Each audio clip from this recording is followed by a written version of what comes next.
નમસ્કાર દર્શક મિત્રો, એસડી ન્યૂઝ ગુજરાતી ચેનલ પર આપનું સ્વાગત છે. હું આપની સાથે વૈશાલી પોબારું કરીશું નજર આજના સમાચાર પર. ઉના માર્કેટિંગ યાર્ડમાં ટેકાના ભાવે મગફળી વેચવા ખેડૂતોની લાંબી લાઈનો લાગી. વહેલી સવારથી જ ખેડૂતો ટેકાના ભાવે મગફળી વેચવા આવી પહોંચ્યા. ઉના માર્કેટિંગ યાર્ડ ખાતે ટેકાના ભાવે મગફળી વેચવા માટે ખેડૂતો વહેલી સવારથી જ આવી પહોંચતા ટ્રેક્ટરોની લાંબી કતારો જોવા મળી. ઉના ગરગડા તાલુકામાં મગફળીનું વાવેતર મોટા પ્રમાણમાં થતા ખેડૂતો તેમની ખેતપેદાશોના પોષણક્ષમ ભાવ મળી રહે તેવા હેતુથી ટેકાના ભાવે મગફળી વેચવા ખરીદ કેન્દ્રો ઉપર ઉમટી પડે છે. ઉના ગરગડા તાલુકાના ખેડૂતો માટે ટેકાના ભાવે મગફળીનો જથ્થો ખરીદવા માટે ઉના માર્કેટિંગ યાર્ડ ખાતે તાલુકા ખરીદ વેચાણ સંઘ દ્વારા ખરીદી કરવામાં આવી રહી છે.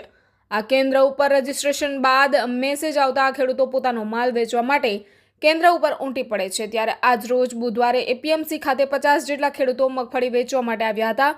વહેલી સવારથી જ ટેકાના ભાવે મગફળી વેચવા આવેલ ખેડૂતોના ટ્રેક્ટરોની લાંબી કતારો જોવા મળી હતી. આ ઉના માર્કેટિંગ યાર્ડ મગફળીની આવકથી ઉભરાયું હતું.